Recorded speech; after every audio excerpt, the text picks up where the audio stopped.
अशी वाजणार आहे का तुतारी? रामकृष्ण हरी, रामकृष्ण हरी. हा आवाज पाहिजे. प्रथमतः सर्व मिरजगावकरांना नमस्कार करतो. आणि आता ज्या आमच्या आयोजक सरांनी सांगितलं, मी नगरचा भूमिपुत्र आहे, पण सभेला सुरुवात करण्याआधी सांगतो, मी ओरिजिनल भूमिपुत्र आहे. हाँ, ओरिजिनल भूमिपुत्र है. समझने वालों को इशारा ही काफ़ी होता है, जास नाही. चला पुढे जाऊया. डॉक्टर बाबासाहेब आंबेडकर, जिजाऊ माता सावित्रीबाई फुले, महात्मा ज्योतिराव फुले आणि मराठी माणसाने जगावं कसं, मराठी माणसाने जगावं कसं आणि मराठी माणसाने या मातीसाठी लढावं कसं शिकवणारे छत्रपती शिवाजी महाराज आणि छत्रपती संभाजी महाराज यांना थोर राजविम्र अभिवादन करतो आणि माझ्या भाषणाला सुरुवात करतो. आता माझी भाषणं झाल्याच्या नंतर काही माणसं म्हणतील, कसे बऱ्याच व्यासपीठावर मी बघतो की बाहेरची माणसं बोलताना दिसतात, पण इथं जरी दिसलं तरी मी लय लांबचा नाही. मी फक्त कर्जत ते मिरजगाव लय तर लय 15 किलोमीटरचं अंतर असेल. त्यामुळं जे काय असेल ते सत्यच असेल. आणि तुम्हाला तर माहिती आहे, आपल्या रक्तात चोरी नाही. आज मी आवर्जून छत्रपती शिवाजी महाराजांचं नाव घेतलंय आणि राष्ट्रवादी काँग्रेस पार्टीचे शरदचंद्रजी पवार साहेब आणि कर्जत जामखेडचे तरुणांचे दिलदार नेतृत्व आणि ज्यांच्याकडे बघितलं की कामाची उमेद मिळते असे रोहित दादा. आज मी शरद पवार साहेबांचं नाव का घेतलं आणि छत्रपती शिवाजी महाराजांचं नाव का घेतलं? मला कुठल्याही राजकीयावर टीका करायची नाही.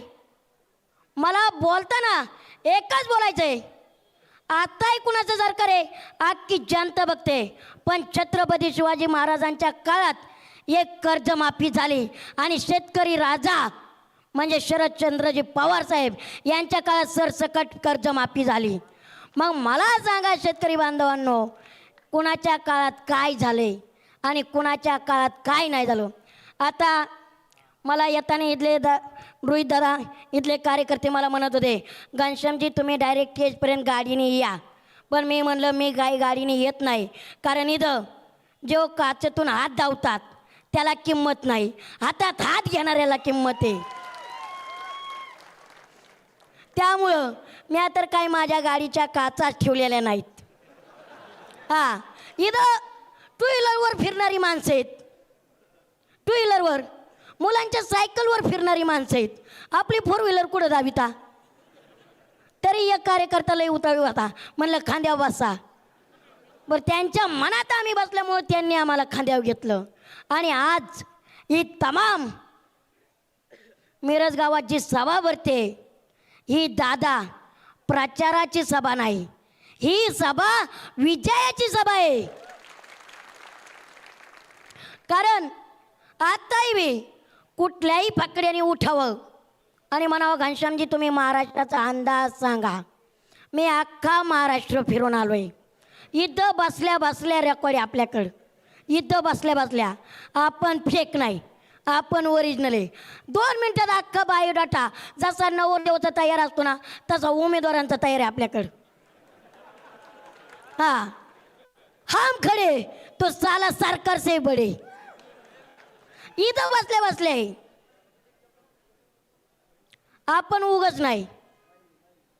त्यामुळं रोहित दादा करायचं एकच कारण सांगतोय. रोहित सगळे चंद्र गडबड गोंधळ नकोय. काय आपल्याला बरंच पैसे देऊन आणलेलं नाही, आपण आपण दादांवरती प्रेम करून आलेलो आहात. त्यामुळं गडबड गोंधळ करायचं नाही. मला मुद्दा एक सांगायचा आहे. जेव्हा रोहित दादांनी कर्जत जामखेड या चौकात रोहित दादांनी रस्त्याचा व्हिडिओ केलता, सगळ्यांनी बघितलंय ना? बघितलंय का? रस्त्यात खड्डे होतं का खड्ड्यात रस्तं होतं? आणि आत्ता मी मागच्या आठवड्यात कौल गेलोय, गाड्या सुसाट धावत होत्या त्या रस्त्याने. आणि मला आत्ता जे 2-4 भाषणापूर्वी बोलले उत्तम डाके साहेब, निकुताईचा भाऊ, कुठे आहे सर? हां, जाऊ द्या. ते मला म्हणले निकुताईचा भाऊ. पण आज मी तुम्हाला एक सांगतो, निकुताईचा तर भाऊ आहेच, पण रोहित दादांचा लहान भाऊ म्हणून एकच सांगतोय. आणि रोहित दादांकडून थांबा, आधी शब्द तर ऐका, मग पुढे टाळे वाजवायच्या का नाही ठरवा. रोहित दादांच्या परस्पर मी एक शब्द घेतलाय दादांकडून. आता कोणी MIDCत हातटाळा घातला, कोणी नाही घातला, हे आपल्याला सगळ्यांना माहिती आहे. आज तरुणांना रोजगार मिळाला असता. पण एकच सांगतोय, रोहित दादांचा लहान भाऊ म्हणून सांगतोय आणि मिरज गावच्या स्टेजवर तुम्हाला शब्द देतोय, जर आता गुलाल पडला, ज्या दिवशी गुलाल पडन त्याच दुसऱ्या दिवशी कुणी फक्त फाकडीने हारून दाखवा, MIDC झाल्याशिवाय राहणार नाही. कारण आज फक्त परत हारून दाखवावा. आता दम नाही, आता हारू शकत नाही.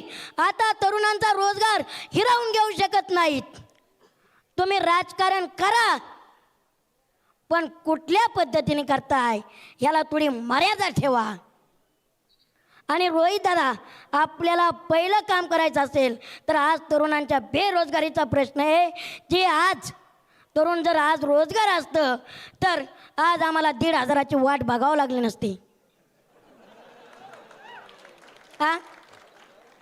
माझ्या बहिणींनो, तुम्ही सर्व शेतकरी बंधू आहात, मला सांगा 1,500 काय होतंय? काय होतंय 1,500? होतोय फायदा? बरं व्हाय ना का? योजनेचं नाव काय आहे? लाडकी बहीण योजना. मग रोहित दादा, योजनेचं नाव आहे लाडकी बहीण योजना. योजना कुणाला पाहिजे? सगळ्यांना पाहिजे का नाही? आता या म्हातारी आजीचं वय नाही का? या ताईंचं वय बसत नाही का? यांचा अंगठा लागत असेल ना. मग तरुणांनाच काय लाडकी बहीण योजना, महिलांनाच काय लाडकी बहीण योजना? बेसिक विचार करा. आज कापूस काय आहे, आज कांदा काय आहे? तुम्ही लाडकी बहीण घेताय म्हणजे आमच्या टाळूवरचं घेताय, म्हणजे एकीकडे आमचंच घ्यायचं आणि आमचंच मागायचं आणि परत म्हणायचं पवार साहेबांनी काय केलं. अहो, पवार साहेबांनी जरी काही नसलं केलं तरी शेतकरी मरून नाही दिला. शेतकरी मरून दिला का? आज मला तरी वाटतं बाबा मोदी साहेबांचं स्वप्न साकारच होतंय, पवार साहेबांचं स्वप्न साकार होत नाही. हम नाही खाऊंगा और नाही खाणे दूंगा. कुठं खाता येतंय? तेलाचं डबं वाढविल्यात, बाजार तर गेल्यातच. आमची तरुण पोरं चौकात काळ्या कुत्र्याच्या माग आहेतच. करणार काय? पर्याय नोकऱ्या गुजरातला आहेत. इथं माणूसच नाही ना काम करायला. जे इथं आमदार खासदार आहेत ते मुंबईत जाऊन बसतात आणि जे इथं बसतात त्यांना भूमिपुत्र म्हणत नाहीत.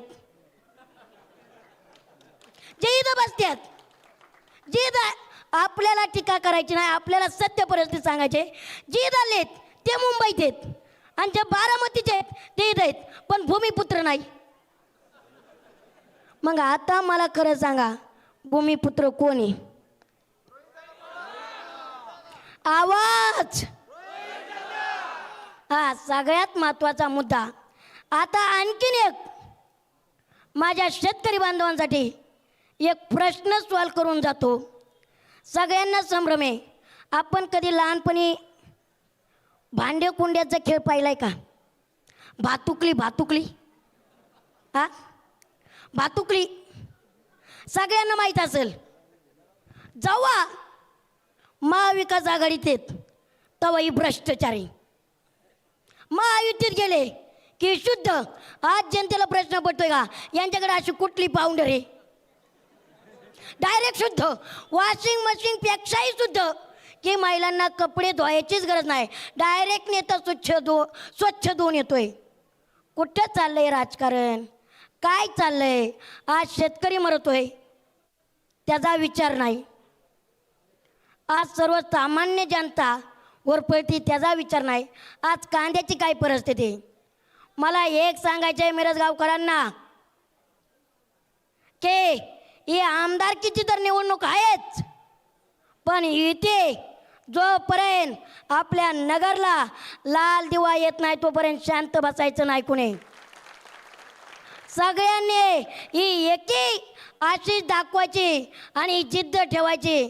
आता सगळे म्हणतात आता नेत्यांच्या गाड्यांच्या काचा खाली होतील, पण आता काचेला महत्त्व नाही द्यायचं तर नेत्याच्या हाताला महत्त्व द्यायचं. आणि परत एकदा महाराष्ट्रात महाविकास आघाडीचं सरकार आणल्याशिवाय शांत बसायचं नाही. आणि तुम्हाला माहिती आहे आज खास मी मतदारसंघात आलो आहे. जेव्हा 2019ला मला अजूनही तो दिवस आठवतोय, कर्जतमध्ये आपण रोहित दादांचा पहिली सभा गेलते, तेव्हा तुम्ही आपल्या जनतेच्या तुम्ही सर्वांनी रोहित दादांच्या पाठीवर गुलाल टाकला होता. आणि येणारी तारीख सुद्धा आज विजयाची ठरली पाहिजे. त्यामुळं सगळ्यांनी बोलायचं आहे रामकृष्ण हरी. आता काय अनेक मुद्दे आहेत, पण आपण कसं बघायचं त्या मुद्द्यांकडे हे आपण ठरवायचं आहे. कारण आज शेतकऱ्यांना बघायचं असेल, शेतकरी जगवायचा असेल तर पवार साहेबांशिवाय पर्याय नाही या महाराष्ट्राला. आणि मग आम्ही मुद्दाम एक उल्लेख केला, मी दादांचा तर भाऊ आहेच, पण आता सगळ्यांना परत एक प्रश्न पडला असेल, आता दादांचं वय कुठं, आमचं वय कुठं, वयाचा मॅच बसतोय का नाही. पण तुम्हाला माहिती आहे पवार साहेबांच्या पक्षात वयाला महत्त्व नाही, कर्तृत्वाला महत्त्व आहे. त्यामुळं गेले ते कावळे, हे राहिले ते मावळेत. छत्रपती शिवाजी महाराजांकडं लढायला लई माणसं नव्हती, पण गनिमी कावा करायला लई हुशार होती.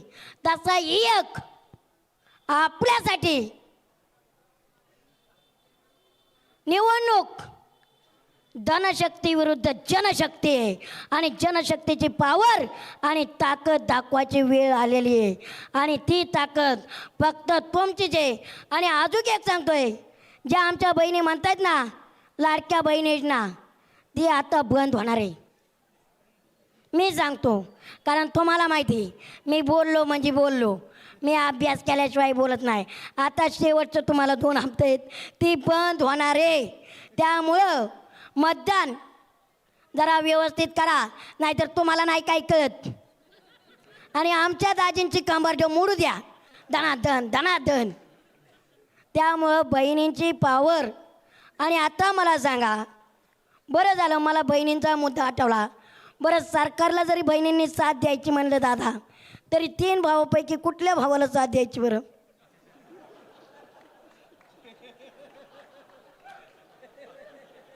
कुठल्या भावाला साथ द्यायची बरं? तिघांना द्यायची 500 500 500 500. कसं रे परपंच चालायचा? दिवाळीला ह्योच प्रश्न पडला होता ना, कुठल्या मामाच्या दारात जावा, कुठल्या मामाच्या दारात जावा, कुणाला मागावा बरं? ज्यांना मागावं ते नोटिसेबल, ती सगळ्यांच्या एका मिरीच्या विचाराने चालत आहेत. हे मारू काय सही, मारू काय सही, नाही सही मारावं तर जीव दागदुख होतोय, मारावं तरी इकडं सही मारावा. आणि आता मला आणखीन एक महाराष्ट्राला आणि तुम्हाला सर्वांनी एक प्रश्न विचारायचा आहे. आता मी महाराष्ट्रात फिरतोय, सगळ्यांनी म्हणायचं हिंदुत्व धोक्यात आहे, हिंदुत्व धोक्यात आहे. मला त्यांना सांगायचंय हिंदुत्व धोक्यात नाही बाबांनो, तुमचा पक्ष धोक्यात आहे. हिंदुत्व धोक्यात नाही, पक्ष धोक्यात आहे. त्यामुळे हिंदुत्वाच्या नावावर राजकारण करू नका, विकासाच्या मुद्द्यावर राजकारण करा. लढायचंय तर विकासाच्या मुद्द्यावर लढा. आज भल्या भल्यांना या निवडणुकीत घाम फुटलाय. मला तुम्ही सांगा, जाऊन द्या 1,500 बी ग्रामीण भागातलं आहेत, आज 1,500 बी ग्रामीण भागातलं आहेत. चला मी मान्य करतो दिलाय ना, महिलांचा फायदा होतोय. पण आत्ता या महिन्यातच का दिली, 2 महिन्यातच का दिली? मागच्या 5 वर्षात बहिणी कुठे होत्या? तेव्हा नाही का दिसल्या बहिणी? हा, तेव्हा बहिणी कुठे गेल्या? तेव्हा दाजी दिसलं नाहीत, तेव्हा बहिणी दिसलं नाही, गुजरातला प्रकल्प नेतानी भाऊ दिसलं नाहीत. आता सगळं दिसतंय. आणि आणखीन मी सांगतो 23 तारखेच्या नंतर तू बरंच काही दिसणार आहे, बरंच काही. कारण ही जनतेची ताकद दिसणार आहे. आज महाराष्ट्रात कुठंही गेलं तरी म्हणतात, पहिले म्हणायचे भाजप आणावाला आहे, भाजप आनेवाली आहे, पण आता म्हणतात भाजप हटाव देश बचाव. कारण त्यांना कळले पवार साहेबांची ताकद काय आहे. पवार ही नाम भी काफी होता है आणि डर भी काफी होता है. आणि म्हणून स्वतः दादा कधी बघितलं का पंतप्रधान साहेबांनी सभा घेतलेल्या? आत्ता स्वतः पंतप्रधान साहेब सभा घेत आहे. पण किती सभा घेऊ द्या, उपयोग होणार नाही. आता फक्त पवार साहेब म्हणजे पवार साहेबच. महाराष्ट्रात एकच पॅटर्न चालणार, महाविकास आघाडी. आता मला एक बोलायचं आहे, त्याशी बरं करू दादा, मी त्याशी एका जिल्ह्यात होतो, XY जिल्ह्यात नाव सांगणार नाही. आज ही मावल बघून मला तर वाटतंय दादांचं प्रेम इतकं जास्त झालंय, स्टेजवरच नाही तर माणसांना बसायला सुद्धा जागा राहिली नाही. म्हणजे हीच आपल्या विजयाची ताकद आहे. मी आता कसं आहे ज्या सांगणार नाही, पण तुम्ही कधी सर्च करा की मी जिल्ह्याचं सुद्धा नाव सांगणार नाही. तिथं मोदी साहेबांची सभा होती आणि तिथं सभा असताना प्रत्येक BJPच्या कार्यकर्त्याला काय सांगितलं असावा, प्रत्येक BJPच्या माणसाला प्रत्येकाने 25-25 माणसं, 25-25 हजार माणसं आणायची. कुठून आणायची? कशी का ना, गर्दी करा. एवढं सोपं आहे का? त्या बिचाऱ्यांनी नेली ना, पण त्यांचं काही नाही. आली चिठ्ठी, चिठ्ठी आली, चिठ्ठी, अरे नाही नाही नाही नाही, लाडकी बहीण योजना. मला काय म्हणायचंय, आपल्याला चिठ्ठ्या आणि आपल्याला योजना सांगायची गरज नाही. कारण आपण योजने सांगणाऱ्यातले नाही तर योजनेचं काम करणारी माणसं आहेत. तुम्हाला एकच सांगतोय, जेव्हा राष्ट्रवादी म्हणजे महाविकास आघाडीचं आणि पवार साहेबांचं, उद्धव साहेबांचं आणि राहुल गांधी साहेबांचं सरकार येईल ना, तेव्हा ह्याच महिलांना शेतकऱ्याच्या तर पिकाला भाव देऊच, पण महिलांना 3,000 रुपये पण देणार आहोत. ते बी असं नाही ही आजी आहे म्हणून हिला नाही, सर सकट. कारण पवार साहेबांचा पॅटर्नच आहे, असं थोडं नाही जमत. दिलं तर डायरेक्ट सर सकट, नाहीतर नाही. आणि त्यामुळं म्हणतोय आपण सुद्धा मतदान करताना सर सकट करायचं आहे. आणि इथं मिरजगावकरांनो, या मतदारसंघातून रोहित दादाला कमीत कमी जास्तीचं लीड पाहिजे. आणि कर्जत जामखेडमधून बाकीच्यांनी लंकेश साहेबांनी सांगितलं 1 लाख, पण मी म्हणतोय 1.5 लाखाने रोहित दादा आगे बढ़ने चाहिए, 1.5 लाखाने निघाले पाहिजेत. कारण आपल्याला आमदार बळच आला म्हणायला नाही पाहिजे, घासून नाही ठासून नाही तर वाजनात यायला पाहिजे. तर आमदार जसं कामं कशी वाजनात येत तसंच. आणि आणखीन रोहित दादांना मला एक विनंती करायची, तुम्ही जेव्हा मंत्री होता तेव्हा आधी माझ्या मायबाप शेतकऱ्यांचा विचार करा हो. त्यांच्या ताटात सोन्याचा घास दिसला पाहिजे, एवढंच तुम्हाला सगळ्यांना सांगतोय. आणि मिरज गावकरांनो, तुमचं सर्वांचं मनापासून आभार. जय हिंद, जय महाराष्ट्र. सर्वांना मनापासून धन्यवाद. रामकृष्ण हरी, रामकृष्ण हरी. धन्यवाद.